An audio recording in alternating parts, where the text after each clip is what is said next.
اور کس کے یہاں جا رہا ہے، اس کے ساتھ میں کون ہے، یہ ساری باتیں ان کو، وہ جو پل پہ بیٹھے ہوئے ہیں لوگ ہیں، آپ اس کو کٹا کہہ لیجئے، پل کہہ لیجئے، اس میں ان کو یہ معلوم کرنا بہت ضروری ہے۔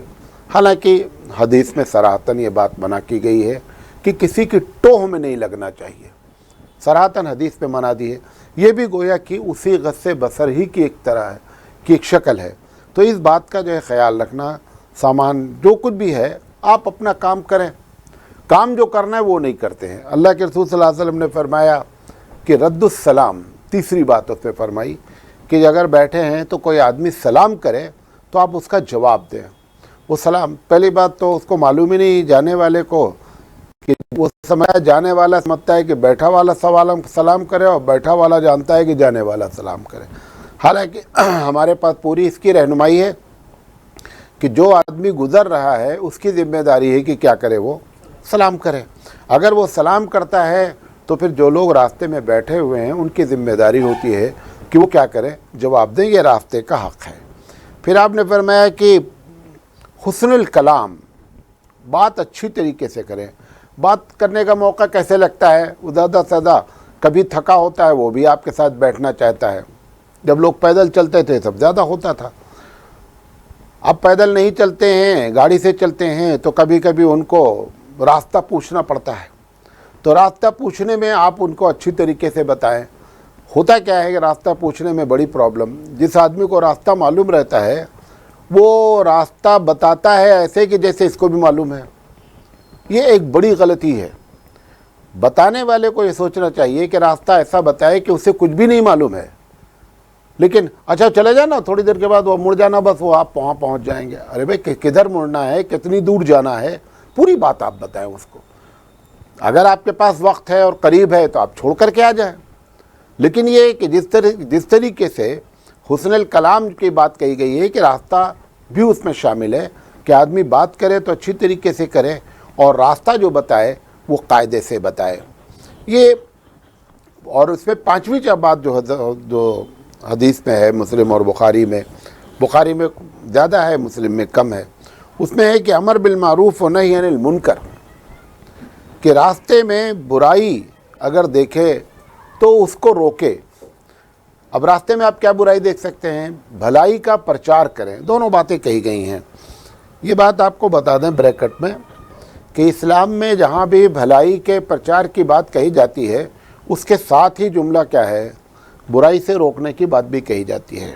ایسی کوئی ہمارے پاس حدیث نہیں ہے کہ جس میں یہ کہا گیا ہو کہ پہلے آپ بھلائی کر لیں اس کے بعد پھر برائی کا بیڑا اٹھائیے گا، ایسی کوئی ہمارے پاس حدیث نہیں ہے۔ جو لوگ اس قسم کی باتیں کرتے ہیں وہ قرآن حدیث کے خلاف بات کرتے ہیں۔ لہذا برائی کا سے روکنا اور بھلائی کا پرچار کرنا یہ بھی راستے کا حق بنتا ہے کہ راستے میں بیٹھے ہوئے لوگ کریں۔ وہ کیسے کرنا ہے، کیا کرنا ہے، مثال کے طور پر راستے میں چلتے ہوئے ایک آدمی کسی لڑکی کو چھیڑ رہا ہے اور آپ دو چار لوگ وہاں بیٹھے ہوئے ہیں، یہ آپ کی ذمہ داری ہے کہ آپ اس منکر کو روکیں۔ اب روکنے کی کئی شکل ہو سکتی ہے۔ اللہ کے رسول صلی اللہ علیہ وسلم نے فرمایا کہ بھائی طاقت سے روک دو۔ پھر آپ نے فرمایا کہ من رأى منکم منکرا فلیغیرہ بیدہ فإن لم یستطع فبلسانہ وإن لم یستطع فبقلبہ ذلک اضعف الایمان۔ تین کیٹیگری بیان کی گئی کہ آپ ہاتھ سے روک دیں، آپ زبان سے روکیں، اور آپ دل میں برا جانیں۔ آپ اس وقت جس پوزیشن میں ہیں اس پوزیشن میں آپ کو چاہیے کہ اس قسم کی اگر کوئی شرارتیں ہو رہی ہیں تو آپ کو روکنا چاہیے۔ اور یہ جو راستے پوچھنے والی بات میں کہی کہ راستہ بتایا جائے، بخاری کی روایت ہے کہ راستہ بتانا بھی صدقہ ہے، یہ حدیث ہے باقاعدہ۔ ایک دوسری حدیث ترمذی شریف کی ہے کہ اگر کوئی آدمی کسی کو راستہ بتاتا ہے تو ایک غلام آزاد کرنے کا ثواب ملتا ہے، ترمذی شریف کی روایت ہے، لہذا اس کی فضیلت کو بھی جانیں۔ تو یہ ایک بنیادی بات تھی جو بتانا چاہتے تھے آپ کے سامنے کہ راستے کا بیٹھے ہوئے آدمی کی کیا ذمہ داری ہوتی ہے۔ اچھا، اب وہ جو راستہ چل رہا ہے، جو دوسری بات کرنی تھی اس میں کہ راستہ چلنے والی کی کیا ذمہ داری ہوتی ہے۔ راستہ چلنے کا مطلب یہ ہے، اب پیدل تو لوگ کم ہی چلتے ہیں، پیدل کے بارے میں بھی بات کر لیں گے، لیکن راستہ زیادہ تر لوگ گاڑی سے چلتے ہیں، چاہے ٹو ویلر سے چلتے ہوں، چاہے جو ہے وہ کار سے چلتے ہوں، تو سب سے پہلی دو باتیں ہیں. جو ڈرائیونگ کر رہا ہے آدمی, چاہے وہ موٹر سائیکل چلا رہا ہے یا کار چلا رہا ہے, اس کو دو باتوں کا خیال رکھنا چاہیے بنیادی طور پر. سب سے پہلی بات تو یہ ہے کہ ہماری ذات سے کسی کو تکلیف نہیں پہنچے ڈرائیونگ کی وجہ سے. اگر آپ اس ایک جملے کو پھیلائیں گے, اس کی تشریح کریں گے, تو مطلب کیا ہوا کہ آپ ٹریفک کے اصول کی پابندی کریں.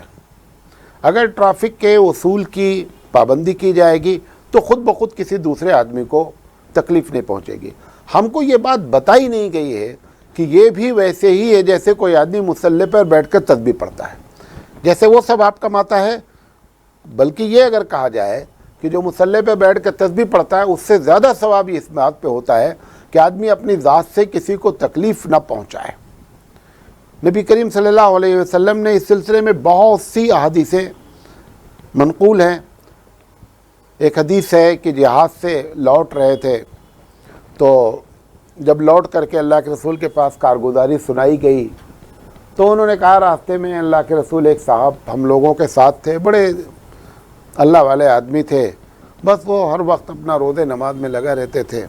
تو اللہ کے رسول صلی اللہ علیہ وسلم نے پوچھا کہ ان کے جانور وغیرہ جو تھے, گھوڑے وغیرہ, اونٹ وغیرہ, ان کی کون سیوا کرتا تھا؟ انہوں نے کہا وہ سب ہم لوگ کر لیتے تھے, اور وہ اپنا اسی میں لگے رہے. اللہ کے رسول صلی اللہ علیہ وسلم فرمایا کہ آپ لوگ ان سے زیادہ افضل ہیں. وہ جو اپنے طور پر مصلی پہ بیٹھ کر سمجھ رہے تھے میں عبادت کر رہا ہوں, میں اس کو کم نہیں کرنا چاہ رہا ہوں, لیکن میں یہ ضرور بتانا چاہ رہا ہوں کہ ہمارا مزاج اس قسم کا نہیں رہ گیا ہے کہ ہم ڈرائیونگ کو بھی عبادت جانیں.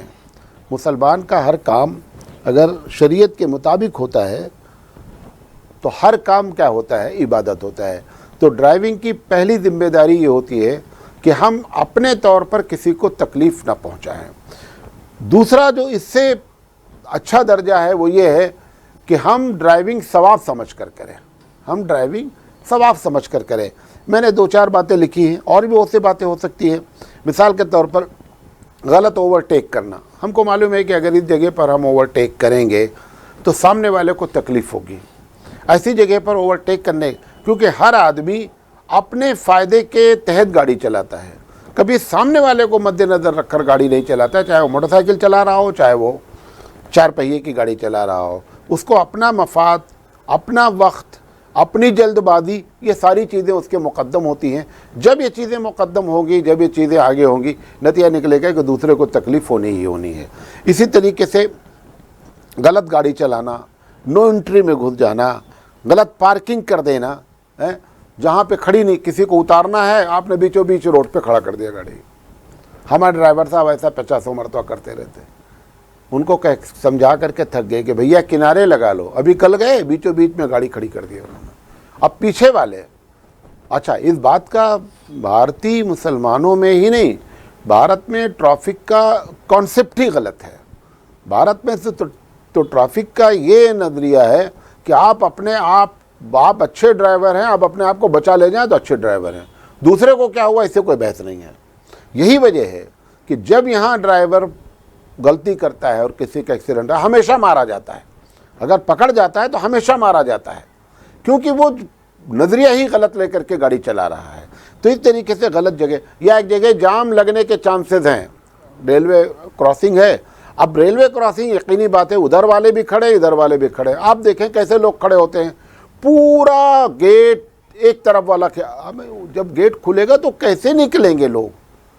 لیکن اچھا یہ بھی نہیں سمجھ میں آتا لوگوں کو کہ یہ جو ہم نے لگایا ہے جلدی نکلنے کے چکر میں, آپ زندگی میں کبھی جلدی نہیں نکل سکتے, اس سے زیادہ ٹائم. اگر پہلے سے یہ ہو کہ جس کا جو حصہ ہے اس طرف وہ کھڑا رہے اور دوسری طرف کوئی جام لگے ہی نہیں. بھائی دادا 50 گاڑیاں کھڑی ہوں گی نا آگے پیچھے, لیکن آگے پیچھے 50 کھڑی ہوں گی تو بھی 50 سیکنڈ میں نکل جائیں گی. لیکن اگر ساری گاڑی دونوں آمنے سامنے کھڑی ہو گئی تو کیسے جائے گی, ایک اوپر کے چڑھ کے تو جانی نہیں ہے. لہٰذا جام میں جام لگاتے ہیں, گھس جا رہے ہیں, دیکھ رہے ہیں سامنے گاڑی آ رہی ہے, اگر یہ ہم راستہ جام کر دیں گے تو نہیں نکل پائے گی, لیکن گھسے چلے جائیں گے. نہ موٹر سائیکل والے خیال رکھتے ہیں. لیکن اگر ان چیزوں کو مسلمانوں کو کم سے کم یہ بتایا جائے کہ یہ ثواب کا کام ہے, آپ اپنی ذات سے دوسرے کو تکلیف نہیں پہنچائیں, تو میری سمجھ سے بہت حد تک مسئلہ حل ہو سکتا ہے. اسی طریقے سے ہارن پہ ہارن بجا رہے ہیں, عادت پڑ گئی ہے, بجا رہے ہیں. ہم بیٹھے رہتے ہیں, ہم کہتے ہیں کہ بھئی وہ سامنے والا کہاں جائے گا, اس کے آگے گاڑی کھڑی ہے, تم ہارن مار رہے ہو اس کو. اچھا ایک مرتبہ سوچنا چاہیے کہ سامنے والے کو کھڑے ہونے میں یہاں مزہ ہے, جام لگانے میں کوئی ثواب کا کام کر رہا ہے, کوئی اس کو فائدہ ہو رہا ہے, آخر کوئی وجہ ہوگی کہ سامنے گاڑی نہیں چلا رہا ہے نا. لیکن نہیں, اس کو ہارن پہ ہارن مارے چلے جا رہے ہیں, ہارن پہ ہارن مارے چلے جا رہے ہیں. اب کبھی کبھی اس میں آدمی پریشرائز ہو جاتا ہے, نتیجہ کیا نکلتا ہے کہ وہ پھر ایکسیڈنٹ کرتا ہے. تو اس طریقے سے ان چیزوں کا خیال رکھا جائے. اسی طرح پیدل جو چلنے والے لوگ ہیں, اب ہاں خاص کر رات میں جو لائٹنگ والا معاملہ ہے کہ ان کو معلوم ہی نہیں ہے کہ اگر سامنے گاڑی آ رہی ہے تو ہم اپنی لائٹ کو کیا کریں, نیچے کر لیں. جب کھلا میدان ہو, سامنے گاڑی نہ ہو, تو آپ اپنی فل لائٹ مار کر کے چلیے, کیونکہ یہاں روڈوں پہ تو جو ہے لائٹ نہیں ہوتی ہائی وے پر. تو ان باتوں کا خیال نہیں رکھتے اور ہر گزرنے والے کو تکلیف ہوتی ہے. خاص کر اگر بڑی گاڑی والا موٹر سائیکل والے کو ایک مرتبہ لائٹ مار دیتا ہے تو وہ چوندیا جاتا ہے. وہ تو قسمت کا بلی ہوتا ہے کہ ایکسیڈنٹ نہیں ہوتا ہے, ورنہ جس وقت وہ گزرتا ہے اسے پتہ نہیں ہوتا کہاں جائے گی ابھی آگے گاڑی. تو یہ کتنی بڑی بات ہے. کبھی کبھی لوگ جو ہے گاڑی چلا رہے ہیں, ٹرک چلاتے ہیں, موٹر گاڑ چلاتے ہیں, پیچھے ان کے بریک لائٹ ہی نہیں ہے یا لائٹ ہی نہیں ہے. اب لے جا کر کے رات میں انہوں نے کنارے کھڑا کر دیا, اچانک اگر وہاں پر اوورٹیک کرنا ہوا, موٹر سائیکل گاڑی والا جا کر اسی میں گھس جاتا ہے. ایسے سینکڑوں ایکسیڈنٹ ہمارے پاس ہوتے رہتے ہیں. تو یہ سب ہماری ذمہ داری ہوتی ہے, اور ان سب کو اگر اس لحاظ سے کیا جائے تو ثواب ملتا ہے. پیدل چلنے والے یہ نہیں دیکھتے کہ کراس کہاں سے کرنا ہے, جہاں سے دل چاہ بھاگ کر کراس کرتے ہیں. بھئی کراس کرنے کے لیے گورنمنٹ نے رول بنا رکھے ہیں, روڈ پہ جو ہے نشانات بنائے گئے ہیں, لہذا ان کا خیال نہیں رکھ کر کے جہاں سے ان کا دل چاہتا ہے وہاں سے کیا کرتے رہتے ہیں, کراس کرتے رہتے ہیں. اسی طریقے سے پیدل چلنے والوں میں ایک دوسری بیماری یہ ہوتی ہے کہ اس بات کا دھیان نہیں رکھتے ہیں کہ یہاں دونوں طرف سے آنے والا ہے, ایک طرف دیکھتے ہیں اور دوسری طرف بھاگ جاتے ہیں. اب دوسری طرف سے گاڑی آ رہی ہوتی ہے, اب یا تو تم کو مرنا ہے اور یا اس کو بریک لگانا ہے اور پیچھے والے کو لا کر لڑانا ہے. تو یہ ساری کیفیت جو ہے نا, یہ ایک چلنے والے, راستہ چلنے والے, چاہے پیدل چلنے والا ہو چاہے ٹرک سے چلنے والا ہو, ان کو ان باتوں کا خیال رکھنا چاہیے. وجہ کیا ہے؟ بخاری شریف کی روایت ہے, اللہ کے رسول صلی اللہ علیہ وسلم نے فرمایا کہ بدترین شخص وہ ہے جس کی ذات سے شر پھیلے, نقصان ہو لوگوں کو اور کوئی فائدہ نہ ہو. تو یہ پوری ڈرائیونگ ہماری شر پھیلاتی رہتی ہے, لہذا اس کا خیال رکھنا چاہیے. آخری بات کہہ کر اپنی بات ختم کرتے ہیں. راستے میں مسافر کے لیے آرام دہ چیزیں, جب یہاں پر مغل رہے تو انہوں نے ان بات کا بڑا خیال رکھا. جیسے تکلیف دہ چیزوں کو دور کرنا, اس پر میں نے بات کیا. پانی کا انتظام کرنا ہے, رات اگر ہو جائے گی تو بسیرے کا انتظام کرنا چاہیے کہ مسافر اگر رکنا چاہے, غریب آدمی ہو, ہوٹل اور لاج نہیں کر سکتا ہو, تو کچھ فری کی جو ہے رین بسیرا جسے کہتے ہیں, کہ وہ راتوں میں رکنے کا انتظام ہو. اسی طریقے سے آپ نے دیکھا کہ بورڈ نہیں لگا ہوا ہے یہاں پر, اگر یہاں پہ بورڈ لگا دیا جائے, یا یہ کہ یہاں روڈ اچانک ٹرننگ ہوتی ہے, اگر یہاں پہ لا کر کے بورڈ لگا دیا جائے تو اس سے جو ہے وہ چلنے والے کو کیا ہوگی, سہولت ہوگی. اسی طریقے سے ریڈیم لگانا, درخت ہیں یا کوئی چیز ایسی اس کے اوپر لگا دیا جائے تو راستے بھر میں کیا ہوتا ہے, اس کو آئیڈیا لگتا رہتا ہے کہ روڈ جو ہے وہ کہاں تک ہے. تو جہاں پہ کوہرا پڑتا ہے اس وقت معلوم ہوتا ہے کہ کتنا بڑا مسئلہ ہے, سب بن جاتا ہے. اسی طریقے سے سایہ دار درخت لگانا ہے.